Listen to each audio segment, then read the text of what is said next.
Olá, meu nome é Jairo Jorge, eu sou jornalista e apresentador do programa Domínio Público. Aqui em discussão, educação, inovação e o futuro do Rio Grande do Brasil. No Domínio Público de hoje, em debate, o uso da EAD no ensino médio.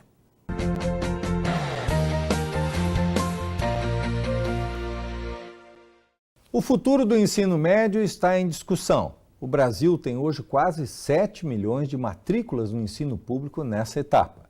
O Conselho Nacional de Educação, que está discutindo as novas diretrizes curriculares, apresentou uma proposta de que até 40% da carga horária seja feita à distância. O uso da EAD pode ser uma forma de evitar a evasão de quase 15% dos alunos. No entanto, a preocupação de muitos educadores é com o resultado final, já que 60% das escolas do ensino médio não têm laboratório de ciências, 16% não têm laboratórios de informática e 34% não têm bibliotecas. A utilização da educação à distância no ensino médio é o tema do Domínio Público de hoje.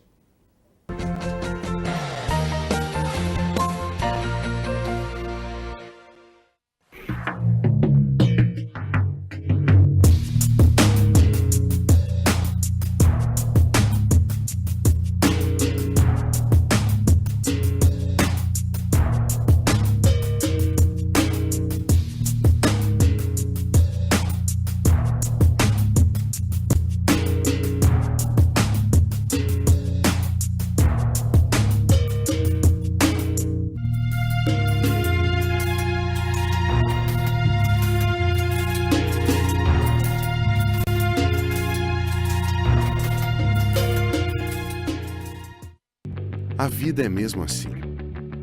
Escolhas contínuas que nos levam a diferentes caminhos. Antes que você decida, deixe-nos apresentar. Andamos de olhos sempre atentos para o futuro. Acreditamos que a mudança no mundo começa nas nossas atitudes, mas sabemos que não estamos sozinhos. Somos o que impactamos. Somos o mundo. Somos La Salle.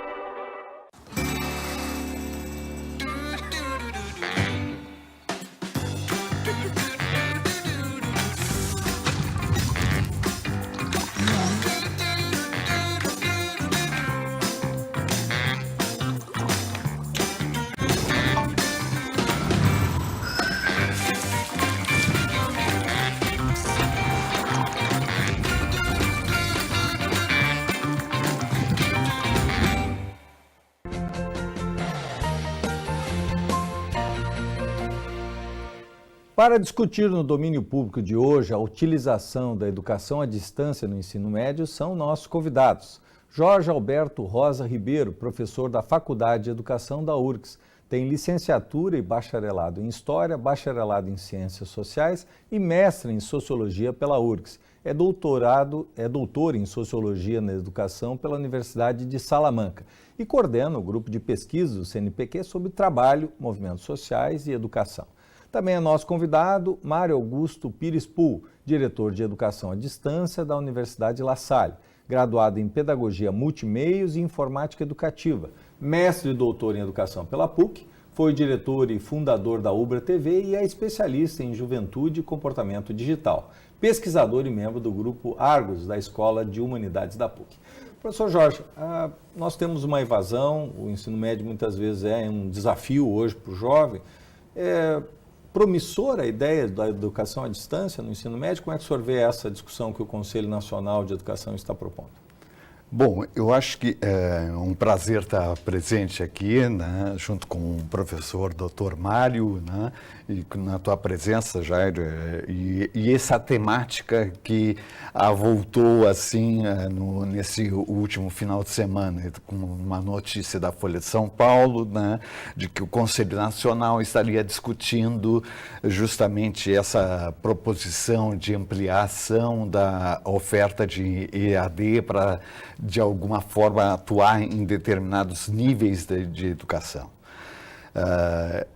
E de acordo com o que tu está comentando, a gente poderia chamar a atenção que já na LDB o artigo 80, né, da LDB de 96, estava prevista a utilização de EAD, né, a educação à distância, que foi um elemento, um capítulo da LDB, né, que destacou a sua importância em termos formativos, né.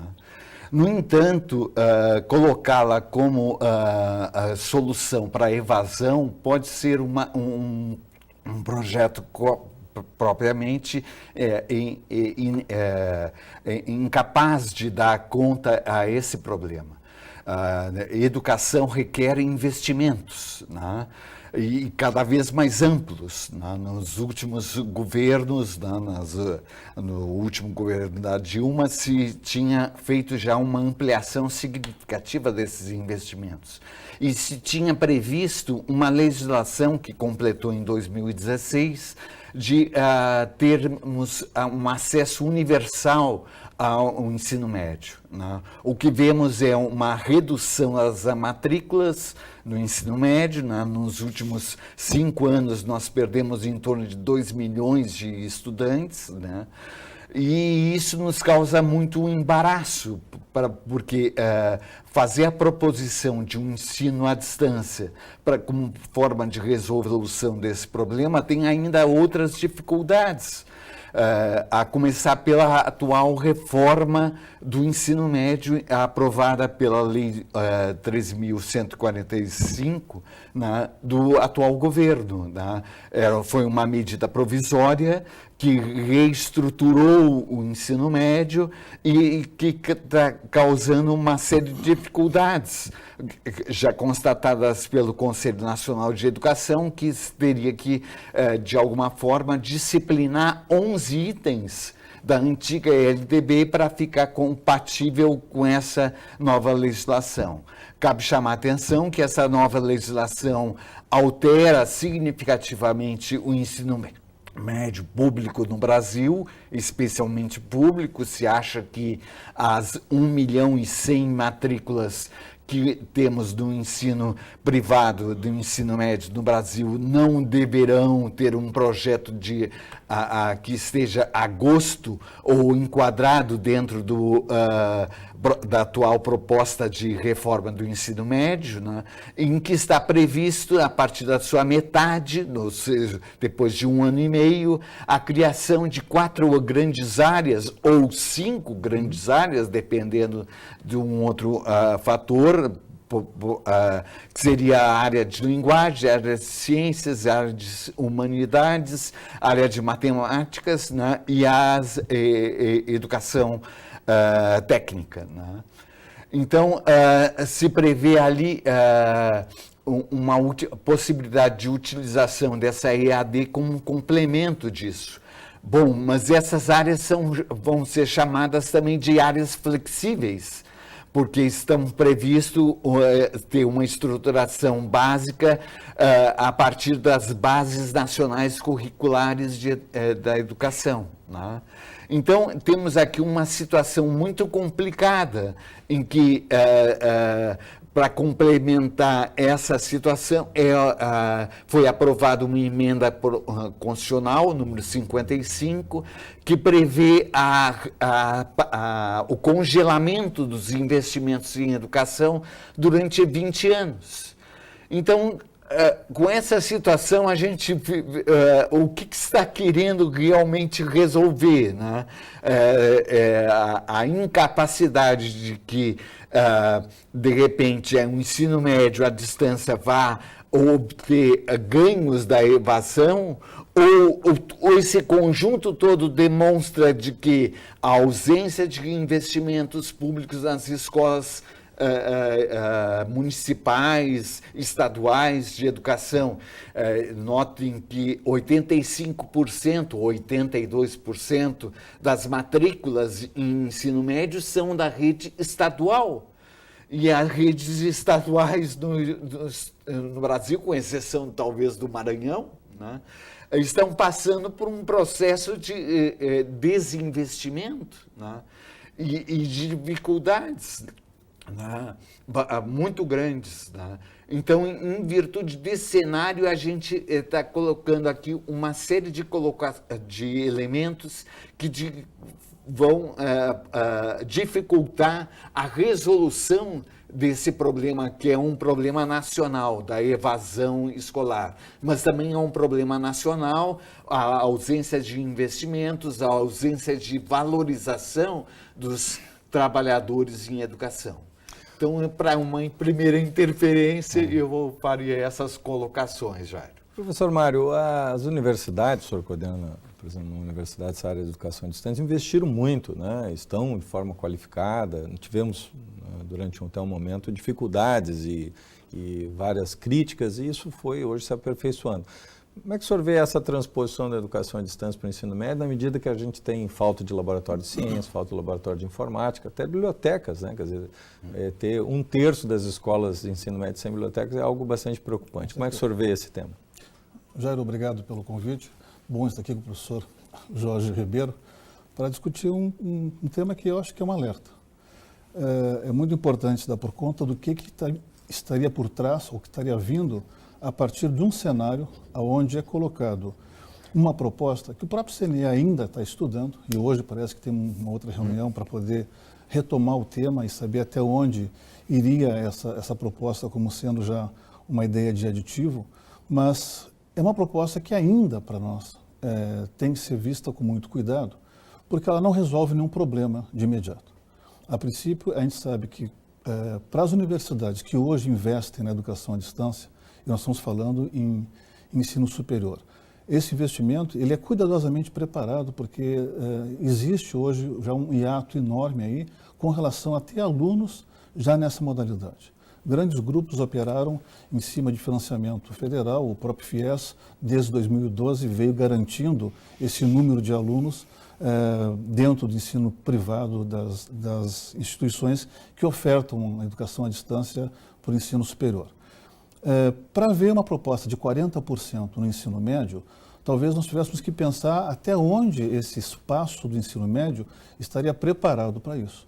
Nós sabemos que talvez dentro de uma proposta mais neoprofissional, pensando em acelerar ou buscar um aluno que está evadido, dentro do ensino privado, talvez algum resultado pudesse surtir em benefício desses grupos. Eu não faço crítica com relação à proposta, e sim quanto ao todo.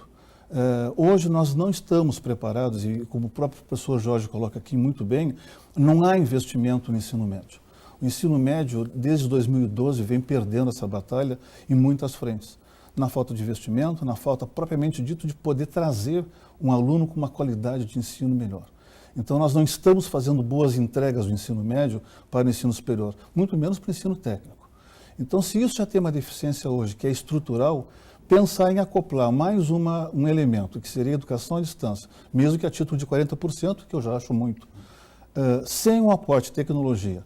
Se nós não temos hoje 34% de bibliotecas das nossas escolas públicas, o que diria então nós poder pensar num modelo em que implica uma tecnologia que ainda é caro para o Brasil e que ela implica ainda numa preparação de um professor e de uma tutoria e de uma série de outros colaboradores que teriam que ter realmente uma essência muito boa e uma formação acima disso ainda para trazer esse aluno para esse cenário. Existe alguns conceitos mais claros, ou muitas vezes até uma justificativa de que nesse momento o aluno é contemporâneo e ele já contempla as tecnologias, ele perpassa para isso.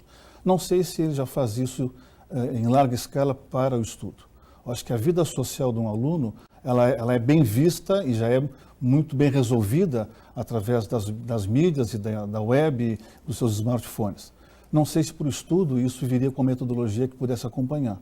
Então, eu acho que é importante discutir no momento que a gente sabe que não existe estrutura pronta e que isso é caro para o país. Se o país não está conseguindo investir no básico para manter um ensino médio de qualidade, quiçá para manter já como outra frente de tecnologia que nós, que trabalhamos em universidades privadas, que assim mesmo com dificuldade fazem investimentos nessa área, se dão por conta que essa solução ainda não é uma solução a curto prazo. Então, talvez tenha sido uma sugestão levantada para colher até mesmo opinião pública a respeito da proposta, né? Nós tivemos em dezembro o projeto e a planificação do novo ensino médio. Em setembro, nós tivemos o marco regulatório da EAD, e que ali o marco regulatório ainda é um pouquinho cuidadoso, porque ele diz, olha, nós prevemos a educação à distância para ensino médio em situações em que o aluno está hospitalizado, está distante, está viajando, enfim. Então, como uma questão de compensação, nesses casos, e aí nós estamos falando de uma exceção e não de uma regra, talvez pudesse ser aplicado. O texto que vem agora, a sugestão que vem agora, né, para o CNE já é um texto mais amplo e fala em 40% do currículo. Professor Jorge, nessa etapa, o jovem ali com 15, 16, 17 anos, né, não é importante para ele a presença do professor, porque o adulto, digamos, um estudante universitário que chega lá aos seus 18, 19, 20 anos, ele já tem um nível de organização, né, e estruturação. Essa precarização, ela não pode abrir, digamos assim, alguns problemas na formação desses jovens. Nós estamos falando ali, né, jovens na faixa de 15 a 17 anos, que é o ensino médio. Bom, a figura do professor não é essencial? A figura do professor é fundamental, né? Mesmo para o desenvolvimento da educação à distância, que vai depois ter outras estruturas de apoio para poderem dar encaminhamento a ela, né? Requerem a preparação, por exemplo, de tutores ou pessoas que de alguma forma venham ajudar o professor, mas de forma nenhuma se prevê a possibilidade de dispensa do professor, né? E o que, de repente, se avizinha para essa proposição é talvez uma coisa nessa relação, né? Que é justamente fazer com que os professores da EJA, né, Educação de Jovens Adultos, né, possam ser reduzidos o seu número, né? E daí a gente pode ficar com turmas sem professores propriamente dito e só com tutores, né? Então se acha que isso vai tornar inviável a EJA, porque é necessário reconhecer que esses alunos nessa faixa etária de pós-ensino médio, depois dos 15, 17 anos, e os adultos requeram uma atenção e um acompanhamento muito mais próximo dos seus professores, para adquirirem confiança justamente naquilo que estão investigando, né? E estudando, né? Então, de certa forma, se vê nessa proposição de 100% da EJA ser ofertada através da EAD, um processo de esvaziamento dos professores dedicados a essa atividade, né? E dessa forma também dos 40% se calcula que também ali foi jogado um balão de ensaio, porque nem o professor Rafael Lucchesi, diretor do Senai, que fez a proposição, e nem o professor presidente do Conselho Nacional de Educação encontraram na LDB ou mesmo na reforma de ensino médio proposição nessa ordem de 40% ou 100% da EJA, né? Existe uma resolução de 2006 pensando a utilização e o credenciamento de instituições de EAD para o ensino médio, para a educação profissional e para a EJA, né? Em nenhum desses artigos desse documento existem essa delimitação de 40% ou 100%, né? No caso da EJA, né? Então, se percebe que há realmente aqui algo que está transcorrendo, mas que a gente não está sabendo ainda interpretar completamente. E ainda aproveitando, embora não tenha sido esta a justificativa do antigo ministro da Educação, ele se despediu do cargo dizendo que iria vetar essa proposição. Então a gente fica na dúvida, quem é que está defendendo essa proposta? Essa proposta é da sociedade brasileira, da sociedade civil brasileira, ou é das forças políticas que dão sustentação a esse governo, né? Ou é justamente como foi colocado pelo Mário, estamos num momento em que essas empresas de EAD, que no Brasil mais ou menos são 1.850 cursos de EAD, 520 matrículas, mais ou menos, né, de EAD, pelo menos são os dados de 2014, 2015, né, e que projetam que 283 matrículas por curso, né, e há um valor de R$300. Ou seja, será que essas empresas que oferecem a EAD estão querendo tomar conta de um nicho de mercado e, com isso, vender e transformar a sua venda num financiamento público? Né? Então, e afora, com todo o risco de, justamente a esse processo, se verificar ainda uma imensa precarização das relações de professores. Não só não contratam-se mais professores, pelo menos vão reduzir muitos a contratação de professores por áreas específicas. Haja visto a reforma de ensino médio atual, que está para ser vigente a partir do ano que vem, né, 2020, né? Há 2 anos ainda, né?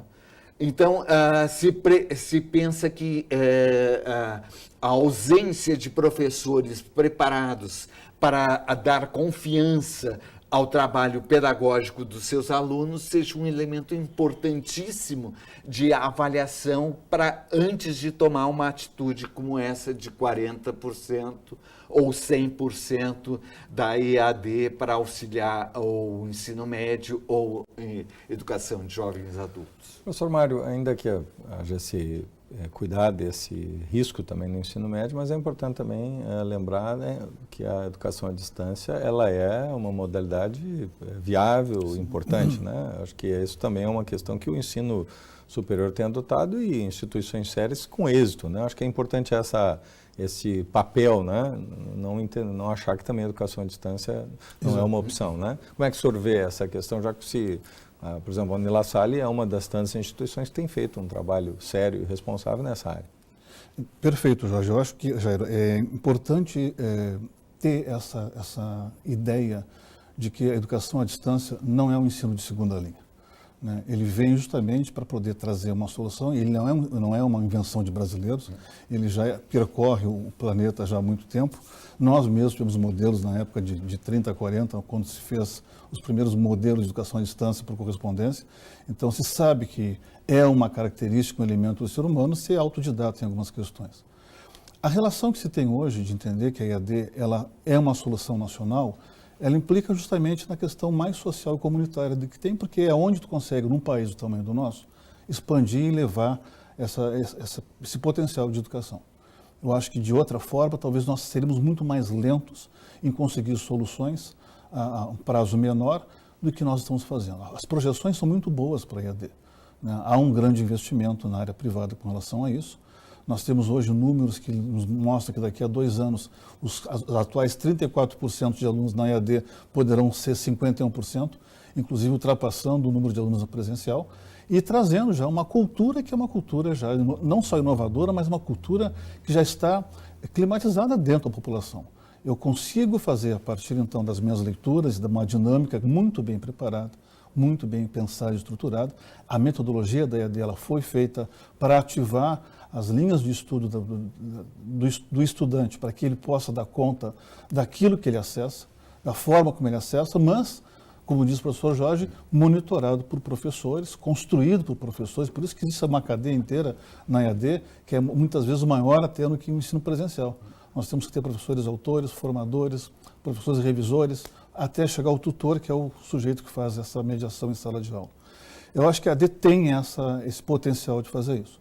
Mas, para cada projeto, cada público, ela tem que ser repensada. Não existe um modelo único para ser aplicado em todas as áreas, em todos os graus.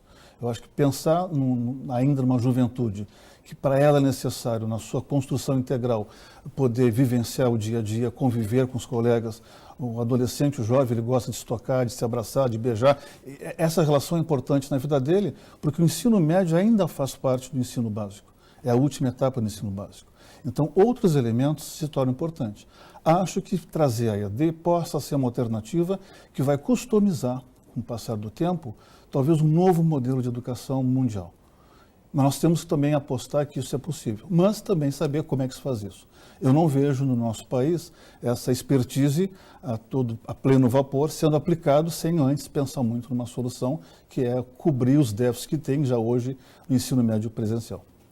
Queremos agradecer a participação dos nossos convidados, professores Jorge Alberto Rosa Ribeiro e Mário Augusto Pires Pull, que discutiram o uso da EAD no ensino médio. Deixe suas contribuições, sugestões e ideias para os próximos programas nas redes sociais. Agradecemos a tua participação e te esperamos no próximo domingo, sempre às 21 horas. Até lá!